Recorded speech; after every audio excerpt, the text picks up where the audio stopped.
Sup traders, how y'all doing? We on the drive back. Got all my produce for the week with the dog. Sun finally out, so good. And I want to share with you 3 things that I wish I knew when I started trading. That I guess for trading, a lot of things you're told or you maybe know intuitively, but you have to learn the hard way. So maybe this can save you, but you might need to still learn the hard way. So I've been up and down. I've made a ton of money from some strategies. I've lost a ton of money from some strategies. And I wish I knew before. So the first thing is, don't short stocks, crypto, indices, gold, silver. You're gonna make some money sometimes, but it's like getting rewarded for the wrong thing. It's just harder to do. These things tend to go up over time. If you think it's topped, just get out of the market and do nothing. But I made $45,000 in a weekend shorting Bitcoin with the FTX collapse, and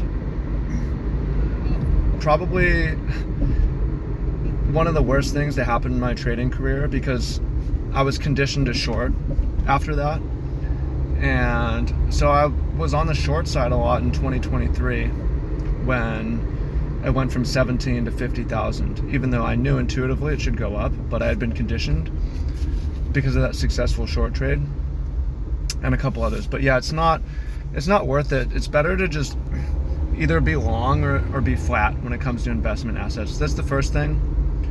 And the second thing I would say is, if you're going to trade shorter time frames, in my opinion, it's better to let a bot do it.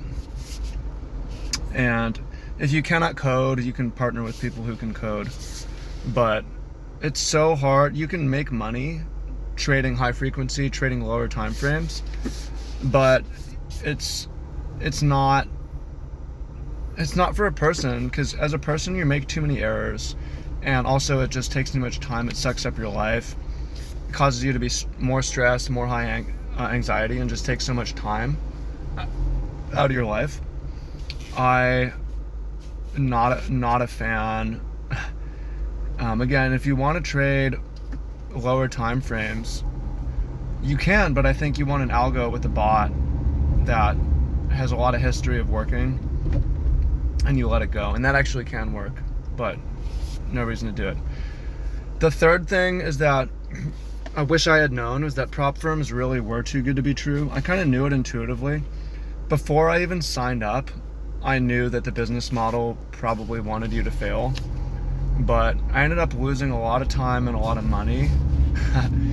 There's a point where I withdrew $30,000, $40,000 in a month, but I reinvested all of it, and when it was time for me to get my next payout, I had 7 figures in funding. I had a $10,000 pending payout.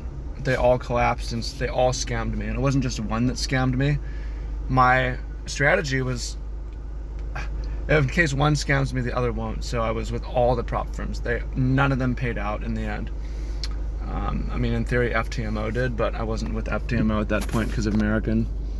So I wish I had just not done prop.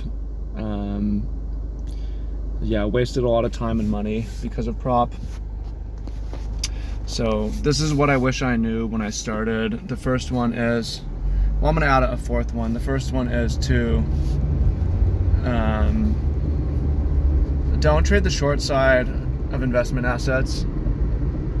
Even if you think it's topping, it's better to always play along. It's a lot easier. To don't trade anything low time frame. You can swing trade yourself, but if it's low time frame, don't do it, or figure out how to get a bot to do it. And 3, don't trade prop. And the fourth thing is, don't try to be a full-time trader. I tried it. The problem isn't even the money. It's not a good quality of life, right? We're meant to work with people, and we're meant to be creative. We're meant to do all sorts of fun things. My time as a full-time trader was some of the worst time of my life, just because it was boring. I was staring at the charts so much. There's been a lot of fun jobs I've had, whether it's making content or competing in tournaments, or even working with people, being a coach or camp counselor, doing tour guides, being a farm worker, running volunteer days, stuff like this, working with kids groups. That's how I want to spend my time. And doing those things is also when I've made the most in my trading business, because it was easier to just stay in the high time frame and let things play out, and also not worry so much about the money, because hey, you're working and you have an income. So that's also why now my main focus is starting a guided hiking service on Oahu, partially for money, partially because I want an exciting lifestyle, which trading does not give you an exciting lifestyle at all. It's boring. It's so boring and antisocial. So I wish I had known those 4 things before I even started, and here I am now. So what I'm doing now is I'm doing other things as my main time investment for money.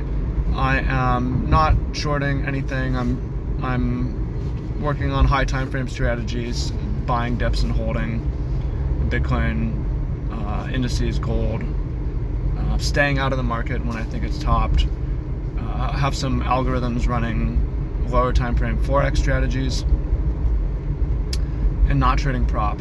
So yeah, I wish I had known that when I started, but we're here now, and this is what we do. So appreciate you, much love. And by the time you see this, I'm working on an indicator for dip buying that you're gonna love, because it's going to have data behind it. So you're gonna be able to plug it in TradingView and see how much it made, what percentage is up, historical win rate, and stuff like that. And then you're gonna be able to play with the parameters a little bit of how you want to TP and so on. But that's something that I failed to do with my Forex winning machine, is show you the back test. I haven't been able to get the back testing how I want, because yeah, it's just been a challenge. Anyways, much love, and look forward to talking to you guys soon.